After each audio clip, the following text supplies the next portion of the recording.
You waka, enter my caban, the flex break for me, Abi. You know why you never come through your people waiting in the jail? Because all of them don't buy. So we just stay stranded.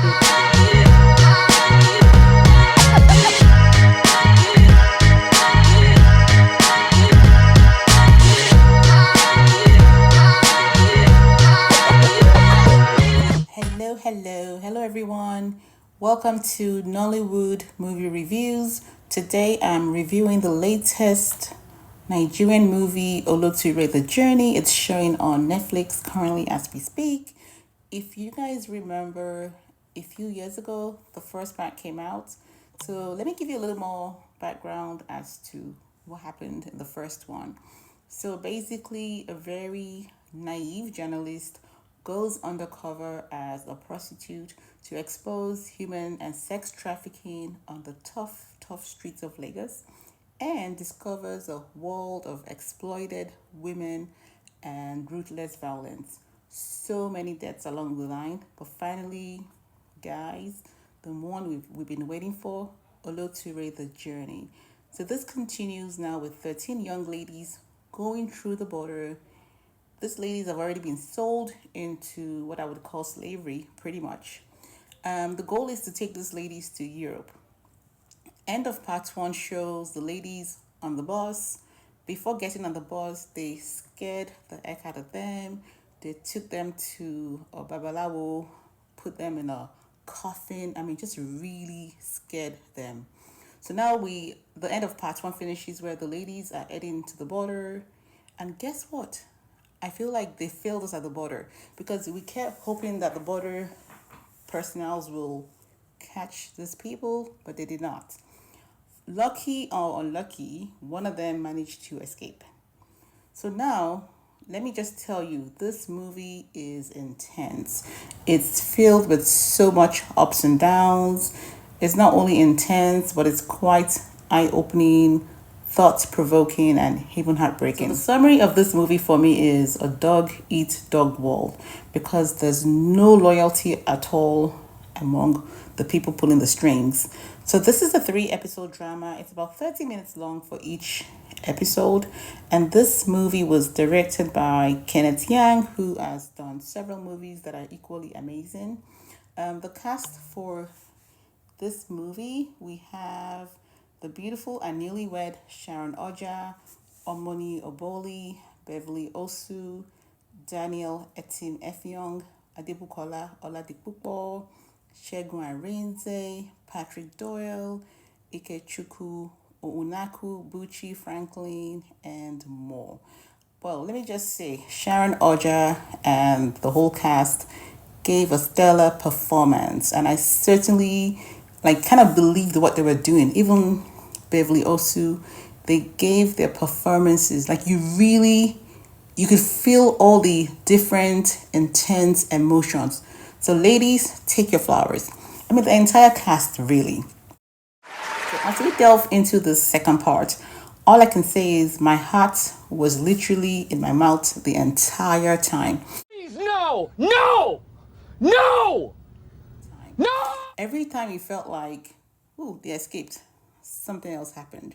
And it kind of makes you think, is it really worth it? Like all this drama of wanting a better life, yes, I understand, but is it really worth it?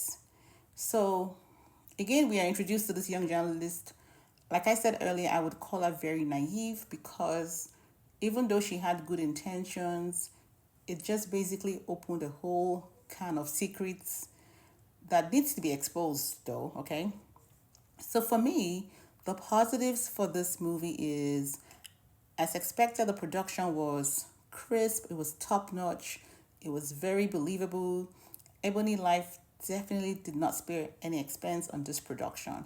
I mean, some of the scenes where they were shooting, oh my goodness, you were like, whoa, this looks really real. And we see the girls and the guards go through the desert in different African countries, and it just shows a very tortuous journey of crossing the border.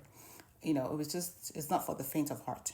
And like I said earlier, the cast did their thing and we're introduced to more new faces like Efe Iwara. We also see that there's no loyalty among these people. Like I mentioned earlier, they're ready to kill and destroy just because of money and power. So for me, the negatives are, in the beginning, it would have been really nice to show the different locations as they went back and forth from Nigeria, because one moment they were in Lagos, the second moment they were in another country, but we didn't know like where was this other country. But I would say this was fixed at the end of either episode 1 or the beginning of episode 2, but it was fixed. And also the voices seemed really weird and like not matching, the sound wasn't matching their voices. And is it me? But it seemed like Omoni Oboli's voice was just so weird. But I read, before I did this, I actually read where Miss Mo Abudu said if you put the language to broken English, that it sounded much better. So hopefully, I didn't try that yet. Maybe you guys can try that when you do watch it. The other thing is, so that was pretty good. The other thing I thought was a negative was one of the bad guys was killed so easily. And I'm like, this guy is gangster. Surely he's not walking alone. So how were you able to kill him so easily? I won't tell you who the person is. You just gotta watch. Besides, this movie addresses human trafficking. It also talks about the bravery and the resilience of these people. And that is quite inspiring. Not giving up, though there wasn't a shortage of struggles for them. Overall, I really enjoyed this movie. I thought it was really heartbreaking because these are some people's reality. So while the movie was entertaining, educational, and like I said, it will make you feel all sorts of different emotions. Kudos to Ebony Life for shedding light on sex trafficking. And I can only hope young girls and boys will stop falling for the bogus lies of a better life in Europe. There's no better life in Europe.